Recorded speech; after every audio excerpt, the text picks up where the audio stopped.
Hello everyone, I'm Matthias, co-founder of Medial Blue and main developer of our forecast system. Today I want to quickly explain how Flight Simulator knows about the weather and how we actually create a forecast.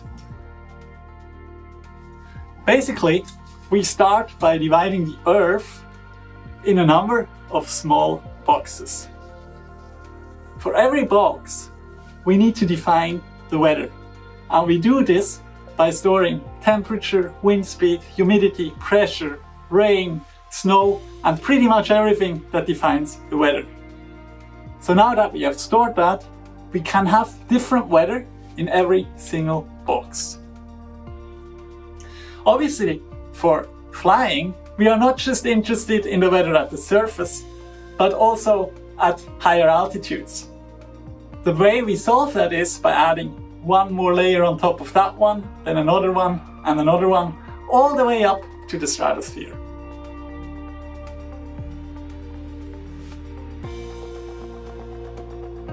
To provide such global weather data, Microsoft found the perfect partner in Swiss company Medial Blue. Medial Blue is a specialist weather company producing, managing, and supplying high-precision weather and environmental data for the entire Earth. Using observation data, high-resolution numerical weather predictions, and immense archives of historical data. Medial Blue was founded in 2006 as a spin-off from the University of Basel, Switzerland. Since then, it has grown from a two-person startup into a company with customers in more than 50 countries. Medial Blue has pioneered technology breakthroughs from its inception, as CEO Karl Gubrot explains. Innovation is our DNA since the beginning, and this is expressed in some of the step changes made by Medial Blue in the weather business. One was this 2-kilometer weather model covering all Central Europe on an operational basis. We then followed with several high-resolution models for Africa and South America with 10 to 18-kilometer resolution, unique at the time, and 2013 we were the first private company to run a global weather model 7 days ahead with hourly intervals.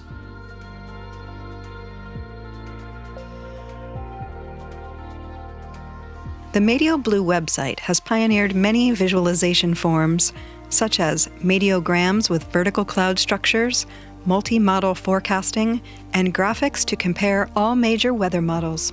Several generations of wind particle simulations, with first versions starting in 2003. Easy and clean access to all the METAR and TAF information for flight preparation. And starting this year, the first vector-based interactive weather maps providing a proper scientific visualization of weather data on the web. Flight Simulator is a project where there was virtually no limit on how much data we can provide. So we decided to have globally 250 million of these boxes. So now Flight Simulator knows about the weather not just at the airport, but everywhere. Especially for the clouds, we added 60 vertical layers on top of each other, which then allows us to create this incredible amount of detail we see in the simulator.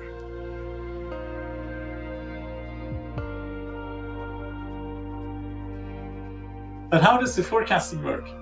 Well, let's do a simple experiment. I have a battery, which I place on this small slope, and if I let it go, it will roll down and eventually stop. Now, the question is, why is it doing that? Well, basically we have two forces acting on it. At the beginning, it's gravity that accelerates it, and then we have friction of the table that slows it down.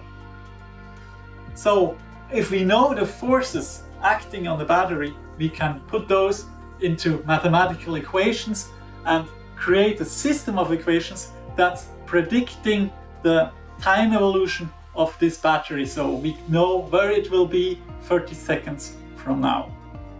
With weather forecasting, the process is pretty much the same. The only difference is we have more variables and the equations are much more difficult. Now there's another important point to note here.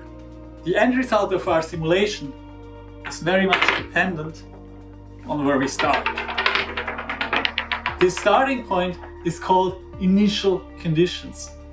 And we find these initial conditions by taking measurements. So these are ground stations, satellites, or even airplanes. Now when we measure the initial conditions, we cannot do that with infinite accuracy. So we could say we measure the starting position accurate to 1 centimeter, and then we let those go.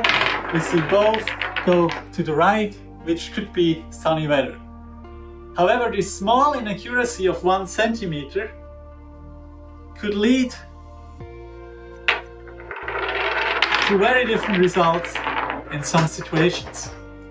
And this is why sometimes the weather forecast is very accurate and sometimes it's not very accurate. Well, the way to figure out if it's gonna be accurate or not is doing this.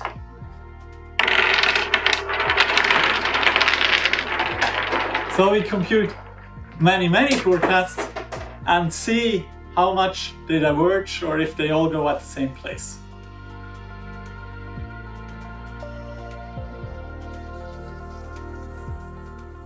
Now, the real benefit of having all those models accessible is the possibility to combine them into one single forecast that is much more accurate. This is a real big data problem.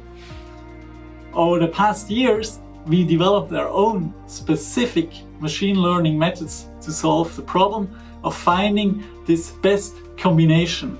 And it is this forecast we then publish on the website or sell to our customers.